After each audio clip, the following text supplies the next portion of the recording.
En 1954, Francia es derrotada por las tropas de Ho Chi Minh en Dien Bien Phu. En 1958, Vietnam se divide en dos mitades. El norte es apoyado por China, el sur por Estados Unidos. En 1964 se produce el incidente de Tonkin que da pie a la guerra de Vietnam. España participó en esta guerra de forma secreta a través de una misión médica militar enviada por el general Franco en 1965.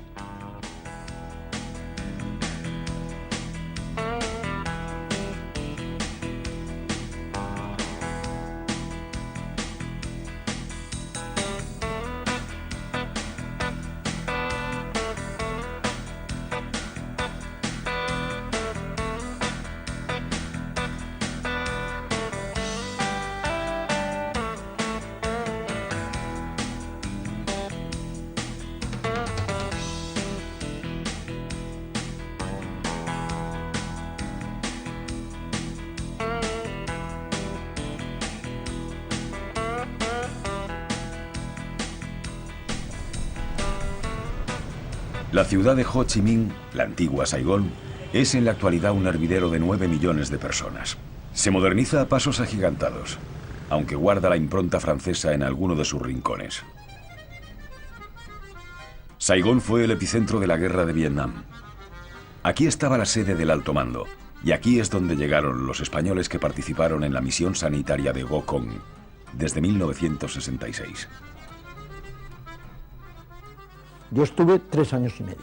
Después de los parabienes, el ministro de Sanidad o un encargado del Ministerio de Asuntos Exteriores, pues nos montamos en unos microbuses ya completamente como ahora similar los de la policía y los de los GEOs, ¿no? O sea, con las ventanas protegidas, y allí nos trasladaron a un hotel americano.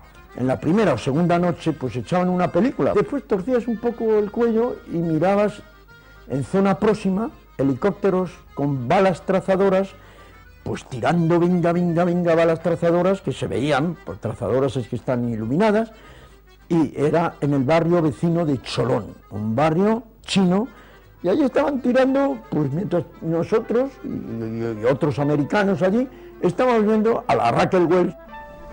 Go Cong se encuentra a unos 70 kilómetros de Saigón. Hoy en día el viaje puede realizarse por carretera. Es un desplazamiento que lleva unas 2 horas. Go Cong se sitúa en el delta del Mekong, el majestuoso y misterioso delta del Mekong. Esta región es un polo de atracción turística y una zona agraria muy productiva. Pero durante la guerra de Vietnam se constituyó en un importante teatro de operaciones militares. El Vietcong andaba siempre por aquí, y raro era el día en que no realizaba algún ataque. Por eso, el viaje entre Saigón y Go Cong era muy arriesgado.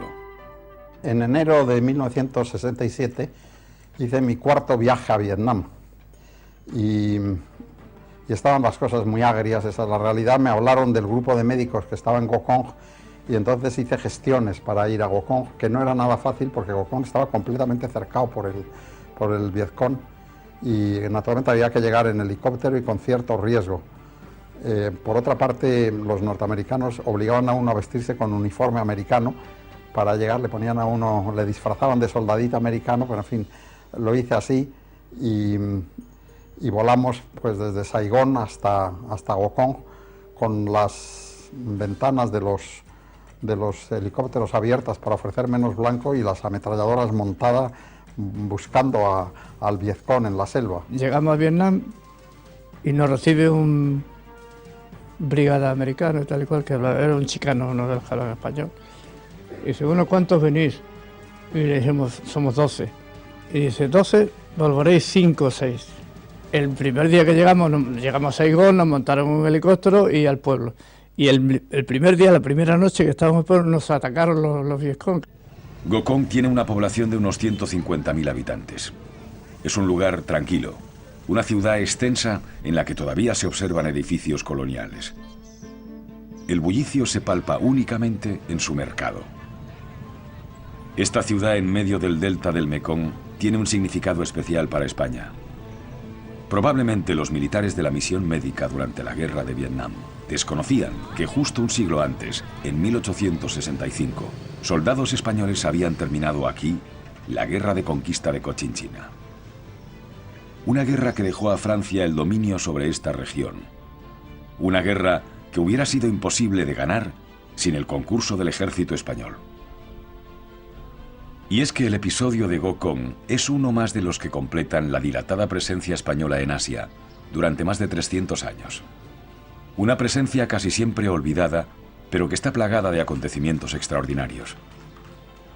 Las autoridades vietnamitas continúan siendo recelosas en lo tocante a las guerras con potencias extranjeras. Y a pesar de que la misión española durante el conflicto tuvo naturaleza sanitaria, el gobierno alecciona a los testigos. Se prepara una puesta en escena en el actual hospital de Gokong, centro que no existía durante la misión médica española entre 1966 y 1971. La cortesía preside un acto que no va más allá de unas amables palabras de agradecimiento. Ningún detalle de la operación que desarrollaron los militares españoles. El mensaje está claro. Siempre estaremos agradecidos a los sanitarios del ejército español, pero no daremos información comprometedora. Nadie parece atreverse a saltarse el guión oficial. Pero siempre hay alguna excepción, como en Nguyen Minh Chau, que compartió el trabajo con los sanitarios españoles. En Nguyen Minh Chau se salta el protocolo y, aunque con vigilancia, se presenta en la calle en la que estuvo un día el llamado Puente de los Españoles. Hoy en día el cauce está embovedado, pero resulta emocionante pisar un lugar que también forma parte de la historia de unos hombres condenados al anonimato por razones políticas. Esta es la zona en la que estaba antes el Puente de los Españoles. Yo estuve aquí con el equipo médico español el día de la inauguración.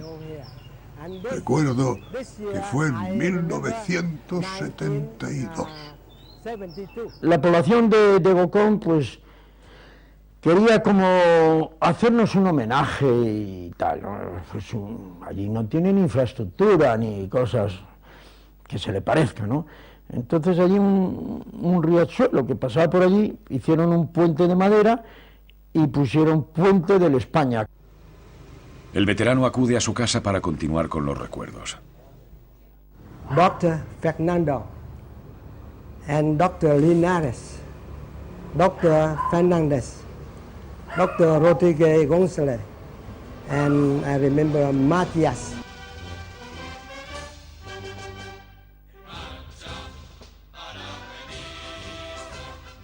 El Museo de la Brigada Paracaidista es un lugar cargado de emociones para los militares que han servido en este cuerpo de élite.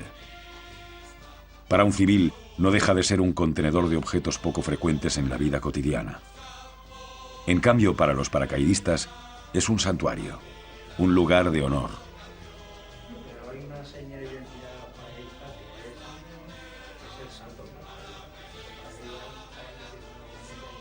Aquí, en una humilde vitrina, se encuentran los restos materiales de la misión médica española en Vietnam. El capitán Ramón Gutiérrez de Terán fue paracaidista. Saltó en Vietnam y fue condecorado. Ha cedido parte de sus recuerdos al Museo de la Brigada. Este es el testimonio de la primera misión humanitaria del ejército español en el extranjero. Una labor que nunca se ha reconocido oficialmente, que jamás ha tenido los honores de otras operaciones como la de la antigua Yugoslavia. Probablemente porque se desarrolló durante la dictadura de Franco, y eso es un lastre. Quizá porque los propios dirigentes franquistas quisieron pasar de puntillas por esta situación, que para ellos fue delicada por la mala imagen del conflicto vietnamita en la opinión pública. El periodista Alejandro Ramírez ha investigado esta historia con el máximo rigor. El estudio de documentos oficiales y sobre todo el contacto con los supervivientes de la misión en Gokong le han permitido realizar un excelente trabajo periodístico. Todo empieza a raíz del apoyo que en el año 2003 José María Aznar dio a George Bush para invadir Irak. En ese momento todos los análisis que se hacían, bueno, pues hablaban de las similitudes que podía tener el conflicto iraquí con el vietnamita, pero observé que nadie se había detenido en ver qué papel había jugado España precisamente en Vietnam. Me contó un amigo a principios de los años 70 que un tío suyo había vuelto de Vietnam, que era médico y que había estado allí asistiendo a heridos en la guerra, y claro, fue algo que me chocó en ese momento, que un español hubiese estado allí presente en la guerra. Sorprendentemente lo que fui encontrando fue una implicación española mucho más grande de lo que esperaba en un primer momento. Las fuentes oficiales que maneja Alejandro fueron secretas en su momento. Hoy están desclasificadas. Es importante destacar que toda esta documentación muestra una intensa actividad diplomática entre España y los Estados Unidos. Una correspondencia que deja claro el propósito americano de involucrar a España en la guerra de Vietnam. La primera misiva es del presidente Lyndon Johnson. Lleva fecha de 26 de julio de 1965. Fue entregada por el embajador americano en Madrid al ministro de Asuntos Exteriores, Fernando María Castiella. El documento lleva el marchamo de secreto y el embajador de Estados Unidos pide expresamente la confidencialidad de Franco sobre los planes de su país en Vietnam. De la carta de Lyndon Johnson se coligen estas circunstancias. Primera, los Estados Unidos culpan a Hanoi y Pekín del fracaso de un proceso negociador en Vietnam y de la escalada militar. Segunda, los Estados Unidos piensan aumentar su contingente militar en Vietnam, que en esas fechas era de 80.000 hombres. Tercera, los Estados Unidos están buscando una coalición internacional que los apoye en Vietnam. Cuarta, Johnson quiere que Franco aumente la ayuda que España presta a Vietnam del Sur, involucrándolo así como apoyo europeo. Quinta, los Estados Unidos afirman que no desean que el conflicto se extienda por Asia. Lo cierto es que lo que temía el gabinete de Johnson era el denominado efecto dominó. El diplomático Máximo Cajal estaba destinado entonces en la región. Vivió de primera mano la misión española en Gokong. Durante la década de los 80, presidió la delegación española que renovó el convenio bilateral con Estados Unidos. La doctrina que imperaba era la famosa doctrina, la teoría del dominó, es decir, que la amenaza comunista representada por China como gran potencia regional y en primera fila Vietnam del Norte y en Vietnam del Sur el Vietcong, si caía Vietnam del Sur, luego cayó y no pasó realmente gran cosa, pues inmediatamente después caería Camboya, caería Laos y caería Tailandia. En fin, digamos que este era el escenario catastrofista que utilizaba Washington para movilizar a sus aliados. Y buena prueba de ello es que enviaron tropas, Turquía, Nueva Zelanda, Australia, Corea del Sur y alguien más. Y el único país que no envió tropas, aunque era la única bandera europea que ondeaba con la de estos otros países, el único país que no envió tropas fue el gobierno español. Lyndon Johnson ha llegado a la presidencia tras el asesinato de John Kennedy. El mundo sufre los rigores de la Guerra Fría. Estamos en los momentos de máxima tensión. Los Estados Unidos se consideran los líderes del mundo libre. La sociedad norteamericana es rica, pero está llena de conflictos internos. Aunque su capacidad de exportar una imagen moderna, democrática y hasta cierto punto justiciera es todavía muy alta. Estados Unidos ha librado al mundo de los nazis hace 20 años. Ha eliminado el imperialismo japonés en el Pacífico y es la resistencia de la burguesía ante el socialismo soviético. Esto es legitimidad para intervenir fuera de sus fronteras. Razones para desempeñar el papel de garante de la democracia. Pero Estados Unidos siempre había actuado liderando una coalición internacional. Johnson sabía que ir por libre le acarrearía graves problemas con otros países occidentales y sobre todo de cara a la opinión pública. Los Estados Unidos buscaban socios para Vietnam desesperadamente, sobre todo socios europeos. El Pacífico se está convirtiendo en el meridiano del futuro, el lugar por el que va a pivotar todo el orden global. Los dos grandes gigantes comunistas, la Unión Soviética y China, ya habían entrado en confrontación con los norteamericanos en Corea durante la década de los 50. Corea está dividida desde los años 50. Técnicamente, Corea del Norte y Corea del Sur están aún en guerra.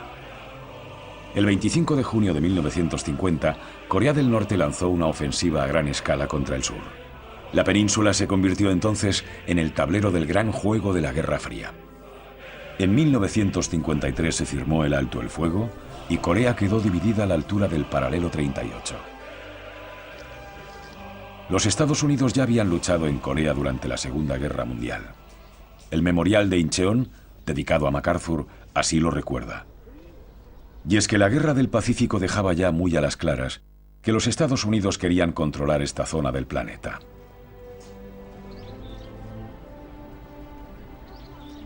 Por todo el Pacífico pueden verse memoriales en honor de los caídos del tío Sam. En Manila, Filipinas, un inmenso cementerio americano evita cualquier tentación de olvido. A un par de horas en barco desde la capital filipina, puede visitarse la isla de Corregidor. Aquí los combates entre los invasores japoneses y los norteamericanos fueron devastadores. Los Estados Unidos habían invertido demasiado dinero y demasiadas vidas en el Pacífico para dejar caer el sudeste asiático en manos comunistas. La carta de Johnson a Franco confirmaba esta línea estratégica.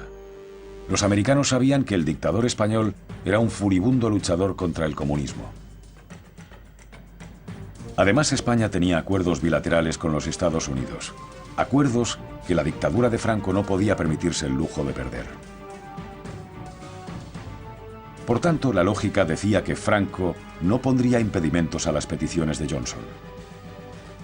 ¿Pero qué contestó el autoproclamado caudillo? Menos de un mes después, Franco responde a Johnson y en ese momento no le da una respuesta sobre qué papel puede jugar a España.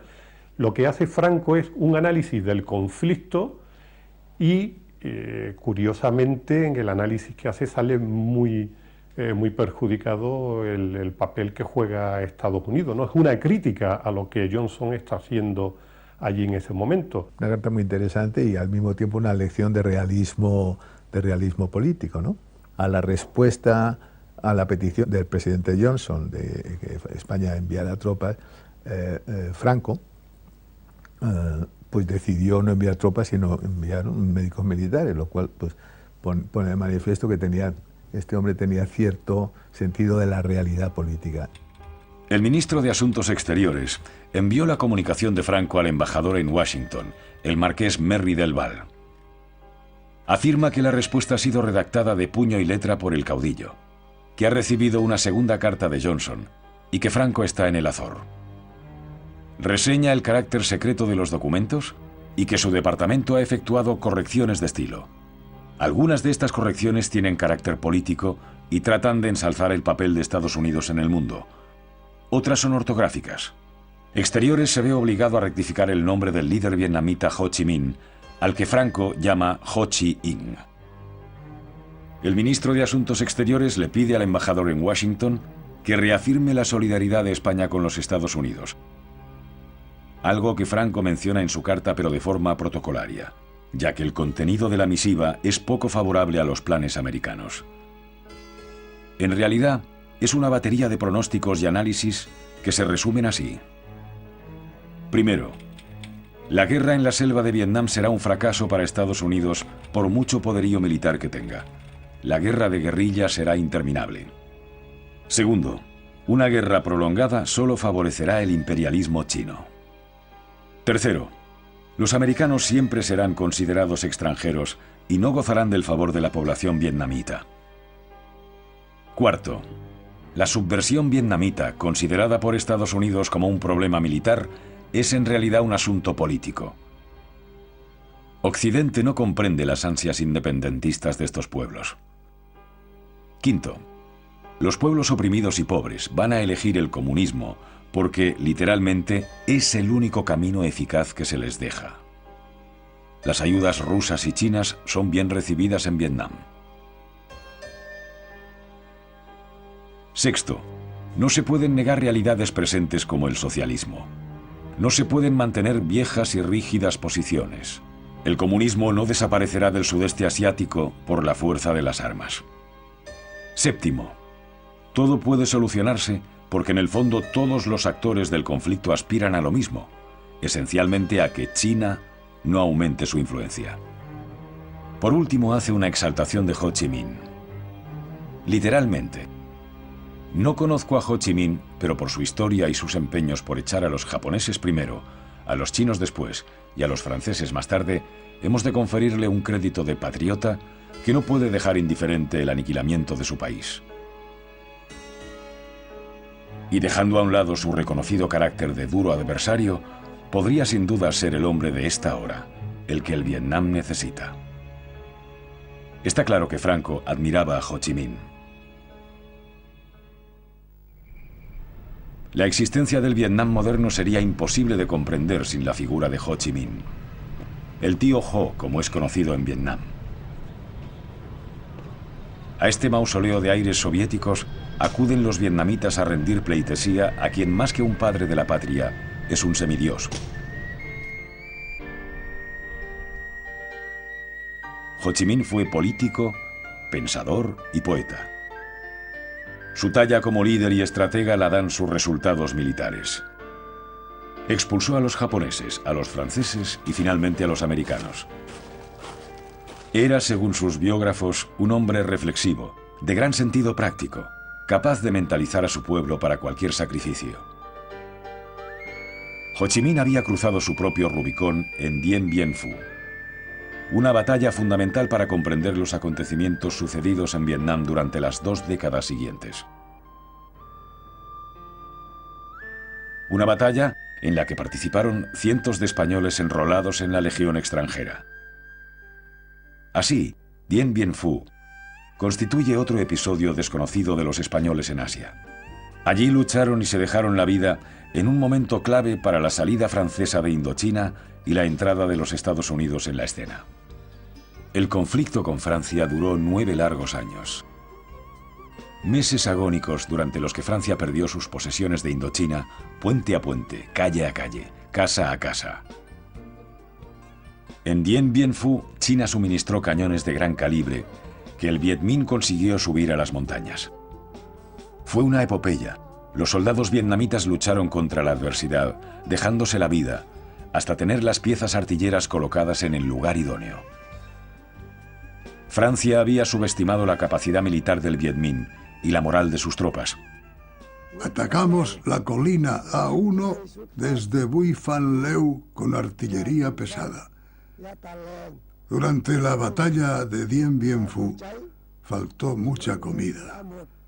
Pasamos muchas necesidades de todo tipo. Lo más difícil fue subir los grandes cañones hasta la parte alta de las montañas. Francia contraatacó con operaciones desde el aire. Lanzó paracaidistas, muchos de ellos sin experiencia previa, que se inmolaron contra los soldados viet. Todo estaba perdido. Era solo cuestión de tiempo.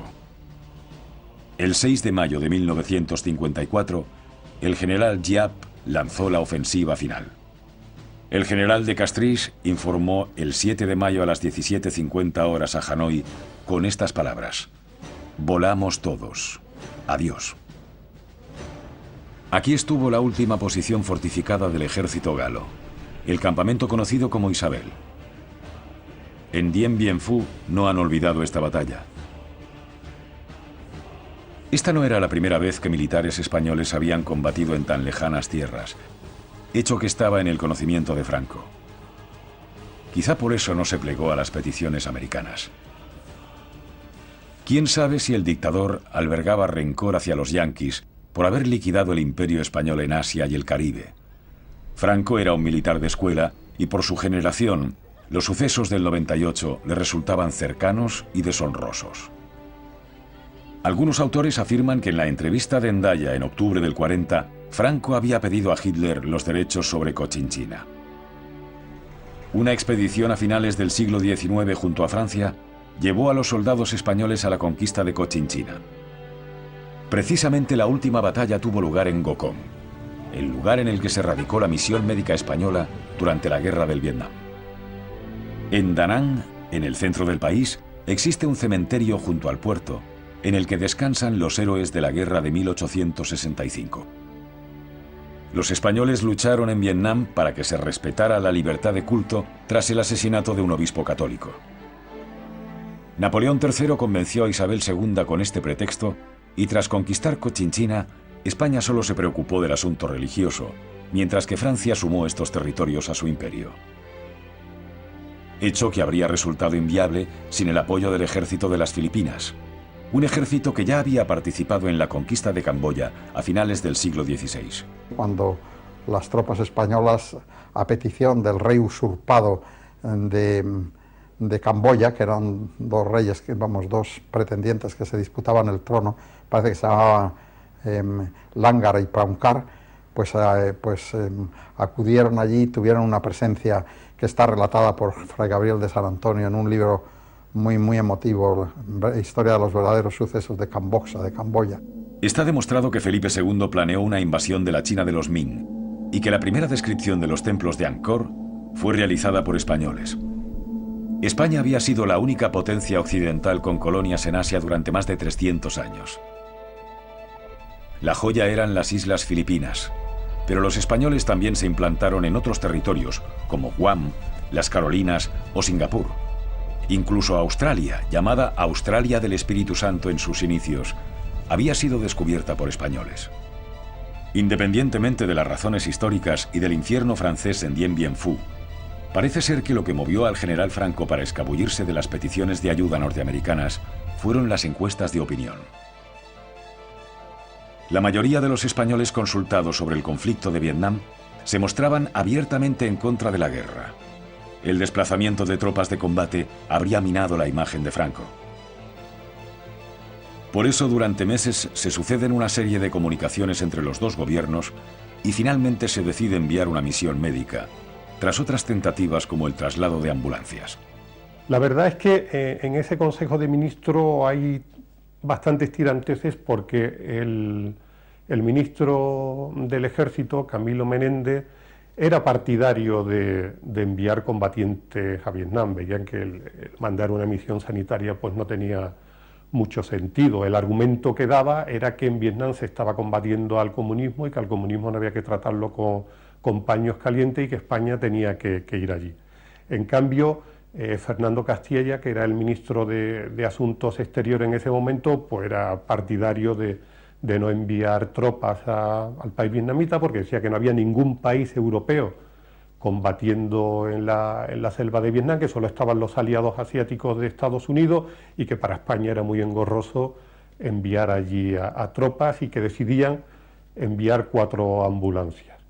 Este envío se aprueba en octubre, pero la Embajada de Estados Unidos responde que agradece el ofrecimiento, lógicamente, pero dice que en Vietnam, por regla general, el traslado de heridos se hace a través de helicóptero por la inseguridad en las comunicaciones y por el terreno, y que convendría mejor cambiar ese envío de ambulancias por una misión médica sanitaria. Entonces, un mes después, en noviembre de 1965, ya el Consejo de Ministros aprueba el enviar una misión sanitaria formada por 12 integrantes de ayuda humanitaria para partir a Vietnam. Los elegidos fueron militares, pero el gobierno de Franco insistió en que la misión era médica, no militar, en contra del criterio de Estados Unidos. En septiembre del 66 comienza la historia de los 12 de la fama. Pero antes debieron ser reclutados. ¿Cómo fue el proceso? Solicitaron personal voluntario, no fijaron en principio ningún requisito. Como yo estaba de baja por la fractura, que tenía una escayola y demás, pues pasé por la jefatura de sanidad, que la mandaba un comandante médico. Entonces el comandante me dice: hombre, Terán, usted, no sé, tengo un escrito por aquí que piden voluntarios para ir a Vietnam de médicos y de ATS. Yo no le he dicho nada porque no lo he visto por aquí, pero supongo que no iba a contestar, pero vamos, yo supongo que usted irá, ¿no? Apúnteme. Y así fue el principio. Y me incorporé a Madrid, al Estado Mayor. Y de allí ya fuimos, nos dieron instrucciones, nos dieron tal, y fuimos invitados a la casa particular del agregado militar a la Embajada de Estados Unidos, en la calle Padilla. El agregado militar y otros americanos que había, todo eran que íbamos a ir a un sitio tranquilo, que no iba a haber ningún problema, que era un sitio que después descubrimos que efectivamente era tranquilo, porque el Vietcong, por decirlo así, descansaba en esa ciudad de Gokong. Para nosotros, en general para los españoles de nuestra edad y tal, de mi edad entonces, la guerra del Vietnam era la guerra mítica, era una guerra que daba miedo. Para mí personalmente, como médico militar, me interesaba mucho porque primero cuando eres muy joven te interesa viajar y conocer cosas. Vosotros no sabéis lo que era España entonces, una España muy metida en sí misma. No salíamos al extranjero y claro, cuando se me dio la oportunidad no lo dudé, es que no lo dudé. Cuando a mí me dijo mi coronel en España que me destinaban a mí, se me metió un nudo aquí, lo digo de verdad, yo tenía 26 años, un nudo aquí en el estómago de miedo, pero había confidenciales, es decir, cosas que no quería o el Ministerio de Defensa o el gobierno que salieran a la luz pública y eran confidenciales y me mandaron un confidencial que queda usted seleccionado para ir a Vietnam. Y llegó la hora de partir hacia un viaje lleno de interrogantes y de riesgos. El viaje era pagado por los americanos en la Pan Am. Entonces el viaje era Beirut, Karachi, Bangkok y Saigón. Nosotros salíamos al extranjero como delincuentes, es decir, con un pasaporte civil, vestidos de civiles, nos recibían primero en Roma, luego allí luego ya en Saigón, como era guerra, pues ya nos recibían como militares. Pero a la vuelta de España veníamos y nadie nos reconocía. Los diplomáticos españoles destacados en Bangkok eran los responsables de los sanitarios en Vietnam. ¿Cuál fue su papel durante la organización de la misión? Y allí fui, porque me parecía que era lo lógico, saludar y conocer a este reducido equipo por otra parte, ver cómo estaban instalados y, de paso, precisar los términos de su estatus, que tanto las autoridades survietnamitas como los Estados Unidos pretendían militarizar, dar un tono militar, mientras que por parte española lo que se pretendía era que se circunscribiera ese estatus a lo que era su cometido, estrictamente humanitario, sanitario, como queramos decir. Bueno, ahí hubo un tira y afloja. Bueno, yo fui a Gokong. Los primeros momentos son duros. En el momento que llegamos, pues claro, fue visitar el hospital.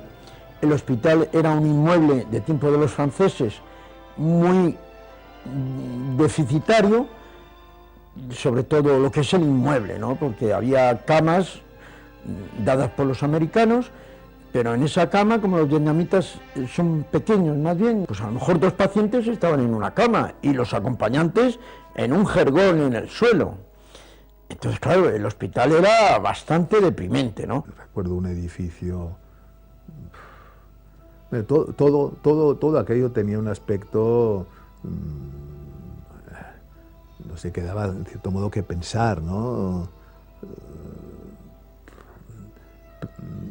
De mucha improvisación, pero bien es verdad que lleva un poco tiempo allí. La casa donde residíamos era un caserón viejo de tiempo de los franceses y después había un barracón donde estábamos al resto. Los americanos presionan para que la misión española sea considerada como militar y se abre una época de tensiones que incluyen el espionaje de la correspondencia entre los militares españoles y la legación diplomática de Bangkok. Los americanos estaban completamente informados de todos los movimientos que tenían previsto hacer los miembros de la misión española, y eso era porque espiaban sus comunicaciones, porque interceptaban sus correos y porque antes de que llegaran a ellos, ya habían leído previamente cuáles eran las instrucciones que recibían.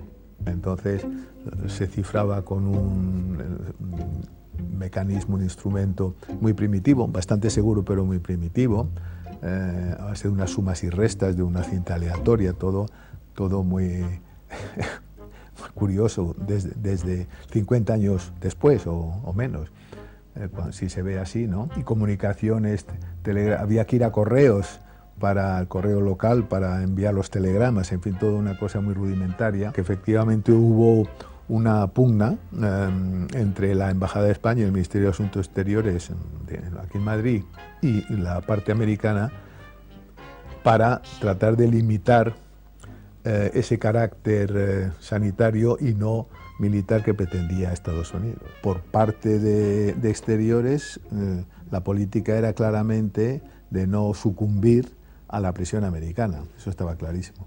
Y al final los americanos cedieron. Pero por otro lado, también es cierto que Estados Unidos había ganado la batalla propagandística, porque la bandera española desde ese primer momento comenzó a ondear en el cuartel general de los aliados, donde estaba la bandera de Estados Unidos y la de los aliados asiáticos que combatían en Vietnam, única y exclusivamente. Desde el primer minuto se van a producir visitas a la embajada española en Bangkok, que llevaba la representación en Saigón, de diplomáticos estadounidenses, de militares de Vietnam del Sur, que empiezan a presionar a los diplomáticos españoles, presentándoles documentos que dicen que son el acuerdo de colaboración de esa participación española, pero que refleja en su contenido que la misión española es puramente militar y que acude a Vietnam del Sur a ayudar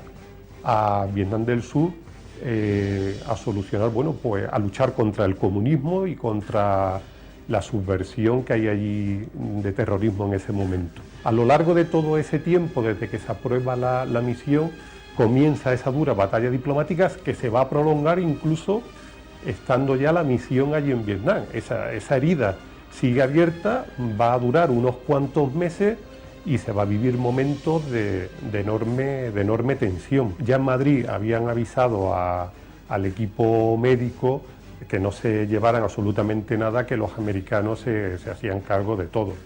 Pero los primeros 15 días están sin ropa militar, ellos viajaron sin ropa militar, prácticamente con una muda, están sin armamento, no vamos a olvidar que están en una zona de guerra y que como militares que eran, aunque eran sanitarios, tenían que ir obligatoriamente armados. No tienen armas, no tienen uniforme, no tienen absolutamente nada, así durante 15 días. Yo creo que esto también era un poco estrategia de los estadounidenses de decir, si vosotros no aceptáis que estáis aquí como ayuda militar, pues os vais a ver muy mal, porque Estados Unidos solamente ayudaba a los equipos médicos integrados dentro de una organización militar.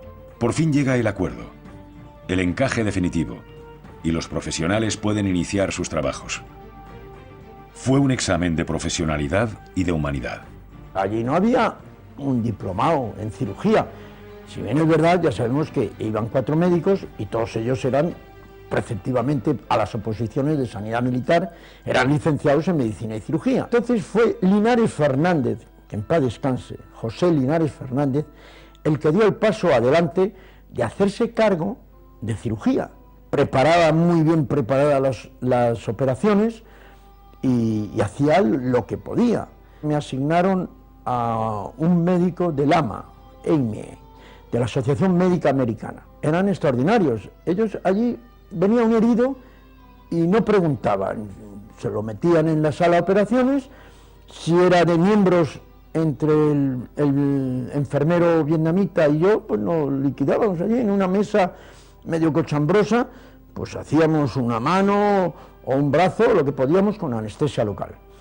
Y si era cavidades, bien tórax o bien abdomen, pues ya iba anestesia general y estos médicos de la Asociación Médica Americana pues metían mano a todo. Cuando no había heridos de guerra, pues había patología quirúrgica, o sea, que embarazos extrauterinos o apendicitis. Yo he curado allí en cirugía, pues en niñas con nápal, siempre pues va a la espalda. Las quemaduras son quemaduras en la espalda y entonces son curas con mucha paciencia, porque hay que limpiar todo bien, porque eso se pega como chicle, ¿no?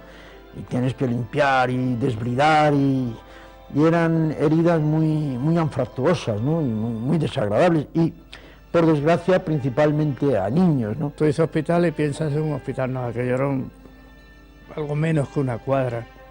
Cada uno de nosotros poníamos lo que teníamos, y se nos han muerto niños, a mí se me han muerto niños, porque no había medios, Hasta el punto yo llegaba por las mañanas al dispensario y había una cola allí de madres con niños, y yo veía a un niño y decía, este primero, porque tenían difteria, se morían como moscas. Diarreas todas las que tuviera, hasta llegar a tener un brote de cólera terrible. Enfermedades mortales, sobre todo yo estaba en pediatría, porque como era el más moderno, era el teniente más moderno, pues me mandaron a pediatría, que nadie la quería, claro. Y allí teníamos paludismo, todo lo que tuviera. Paludismo, a mí se han muerto muchos niños de paludismo. Diarreas, como he dicho, que yo me acuerdo cuando llegué allí, los niños me venían, niños pequeñitos, bebés, me llevaban con la barriga hinchada, con una cosa negra que la boca, y no me enteraba y se me morían. Ya cuando tuve más confianza y empecé a dominar un poco el idioma, pues hablaba con las enfermeras, ¿qué les pasa? Y me decían, no, esto es que le dan medicina chinoise, es decir, medicina china. Y digo, bueno, tráeme, ya harto de eso, digo, tráeme la medicina china. Antes que a nosotros iban a curanderos o médicos chinos, como decían ellos. Y entonces los chinos, para la diarrea, le daban una cosa que es correcta, pero es correcta para los adultos. Y le daban unas bolas de opio, que le producían una parálisis intestinal a los niños venían con una barriga así, y no había forma de curarlo. Nosotros trabajábamos junto a los españoles muy bien, como con el doctor Fernández. Y yo les ayudaba con los pacientes de Gokong. Venían muchos pacientes al hospital. Un día tuvimos más de 150. En esas consultas, las caras son de pocos amigos, porque muchos de ellos eran Vietcong. ¿Quién te dice que no era Vietcong? Por el día llevaban el EDICAR, todo reglamentario, todo bien. Por la noche se ponían un pijama negro, uno cogía el tubo del mortero, el otro el soporte, hacían sus fechorías, tiraban unos cuantas granadas de mortero hasta el día siguiente, como los americanos con sus helicópteros y con sus avionetas. Esas visitas, pues, desde un punto de vista profesional, la verdad que tenían poca calidad, ¿no? Porque eran unas visitas sintomáticas, ¿sabes? Unos síntomas y le dabas lo que podías, después volvíamos otra vez y a lo mejor ya no lo veías, o le veías a ese paciente, o le decías que fuera al hospital, a lo mejor iba, a lo mejor no iba. Desde el punto de vista de Vietnam del Sur, era su propaganda. La misión española se enfrentó a grandes dificultades en un país situado a una enorme distancia geográfica y cultural. Los llamados 12 de la fama estaban solos, sin apenas asistencia diplomática ni militar. El hecho de comprender a la población civil era un gran reto. La mayoría de los pacientes eran mujeres con niños pequeños. Las mujeres vietnamitas han llevado a su país sobre las espaldas durante el cruento siglo XX, un siglo de guerras casi ininterrumpidas en Indochina. Los sanitarios españoles se encontraron en un escenario en que casi nada era lo que parecía. Al tradicional misterio de Oriente, a la clásica dificultad para comprender culturas tan lejanas, se sumaban el mundo del espionaje y la resistencia antiamericana. Por eso, para los médicos españoles resultó de gran ayuda ser bien acogidos por la población civil. Nosotros atendíamos a la población civil. La población civil nos conocía. Nosotros éramos muy queridos en el pueblo y nosotros queríamos mucho a la gente, porque no se puede entender cómo era la sanidad aquella, era una sanidad terrible, y nosotros hacíamos todo. Tú sabes que los españoles somos en general gente muy cariñosa, ¿no? Y hacíamos todo por aquella gente y nos portábamos muy bien, y ellos se portaban bien con nosotros, la población civil. Y de hecho, una anécdota, un día paseaba yo por el pueblo y me encuentro un trabajador del hospital. Ah, doctor, ¿qué hace usted por aquí? Hablamos en francés, porque yo de inglés nada entonces. Y hablamos en francés y me dice, ¿qué hace? Va, de promenade, de paseo, de promenade y tal. Y me dice, no, a casa que es cette nuit boom boom, esta noche boom boom. Y me fui para la casa y efectivamente esa noche nos bombardearon. Es decir, que la población civil nos trataba muy bien. Y yo, incluso el Vietcong nos conocía. El hecho de tener que atender a miembros del Vietcong se convierte en un problema. Nuestra misión era atender a la población civil y a los guerrilleros del Vietcong, que fue motivo de... Era un problema, sí, es un problema, porque recibíamos algún herido y nosotros lo tratábamos como trataban todo el mundo, pero nos encontrábamos con que las autoridades vietnamitas y las americanas lo amarraban con grilletas a las camas y nosotros decíamos que no, y en fin, tuvimos algún problema que otro con eso, sí. Nosotros decíamos, no, un paciente es un paciente, un herido es un herido, pero decían, no, es un terrorista. Yo precisamente curé a un Vietcong que estaba esposado en la cabecera de la cama con las esposas puestas, ¿no? En ocasiones, los soldados americanos no respetaban suficientemente el trato a los muertos del Vietcong. Este hecho es de extrema gravedad en Vietnam, un país en el que la veneración por los fallecidos es total. Los muertos son parte de la vida, y así se puede observar en las tumbas que se encuentran en cualquier vivienda. La gente americana era muy generosa, uno a uno. Luego lo que yo vi de guerra ya es otra cosa, parece.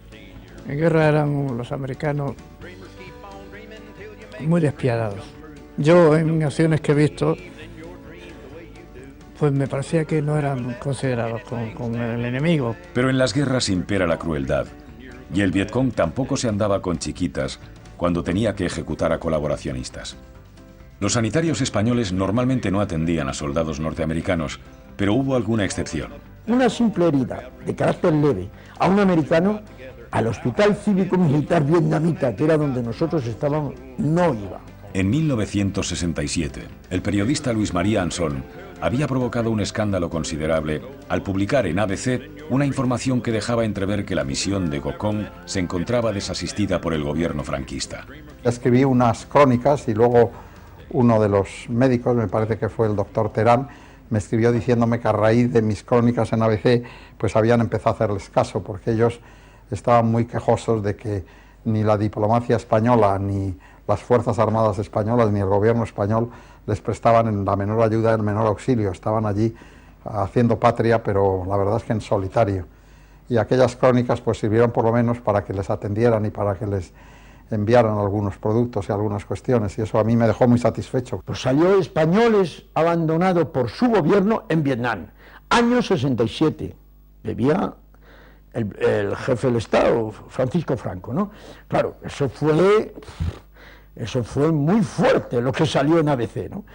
Pero es verdad que no teníamos relación, no teníamos ni valija diplomática, ni nos vino a ver nadie, ni nada de nada. Los días más duros de la misión española en Gokong fueron probablemente durante la llamada ofensiva del Tet, en febrero del 68. Pues fue un día, precisamente, que colaron en nuestro recinto y en nuestra casa, pues, varias granadas de mortero. Si te pesca de lleno una mina, una granada de mortero, te deshace totalmente el organismo, ¿no? Entonces aquella noche, pues, parece ser que ellos no iban a por nosotros, bueno, nunca se lo hemos preguntado, ¿no? Pero bueno, ellos iban al Estado Mayor donde estaba la radio, que comunicaban los americanos, militares, ¿no?, cómo estaba la situación y si hacía falta que vinieran helicópteros, etcétera, ¿no? Entonces, claro, como estábamos al lado, pues nos colaron, nos metieron no sé cuántas granadas de mortero. Yo estaba echado en la cama, en una colchoneta ahí, en una litera, y me fui a un rincón y vi, pues nada, ahí me quedé, pues, yo qué sé, rezando lo que me acordaba en ese momento, que me acordaba poco, ¿no? Y después volví a ver la colchoneta, estaba toda agujereada. La ofensiva del Tet ya prácticamente, ahí ya cayó el Delta. Allí cayó el Delta, lo que pasa que prolongaron la guerra un poco más, hasta tal punto fue ofensivo que los americanos la logística la tenían extraordinariamente bien montada. Pues dejaron de llegarnos alimentos y ya se utilizaban raciones de campaña. Dejaron de suministrar porque las vías desde Saigón, que era donde estaba la capital y el centro de todo abastecimiento, las vías de comunicación, los caminos, las carreteras, etcétera, estaban cortadas.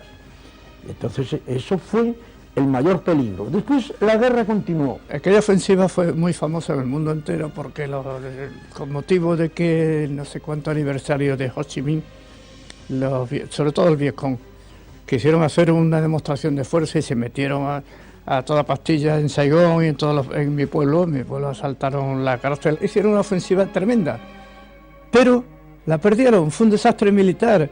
Puede que la ofensiva del Tet no fuera un éxito militar de Ho Chi Minh, pero lo que es innegable es que fue la manifestación de la voluntad de su pueblo. Vietnam quería un destino de libertad, de independencia, y con la gran ofensiva del invierno del 68, dejó claro al mundo que jamás se rendiría. Vietnam es una civilización milenaria, sofisticada, sensible, un cruce de caminos desde y hacia Extremo Oriente. Un pueblo con una historia militar plagada de victorias épicas ante vecinos muy poderosos. Aquí se palpa el misterio de un rostro bajo el sombrero cónico, la inquietud de los canales fluviales que horadan la jungla. Los vietnamitas son tolerantes en cuanto a la religión. Se permiten diversidad de credos. Los norteamericanos no supieron comprender toda esta civilización. No entendieron a su enemigo, su moral, su mentalidad ni sus tácticas. Llevaron la guerra a límites sobrehumanos. Murieron 5 millones de vietnamitas. 50.000 soldados americanos nunca regresaron a su hogar. El equipo médico español se mantuvo en Gokong durante la mayor parte de la guerra. El último reemplazo volvió en 1971. Habían sido 5 años de misión, de la primera misión humanitaria del ejército español en el extranjero. ¿Cómo se les recibió? Me dio tristeza dejar a mis niños, a los que cuidaba, a la gente que me quería, y da mucha tristeza, pero claro, luego cuando he aprendido con muchas otras misiones, eso es así, se acabó.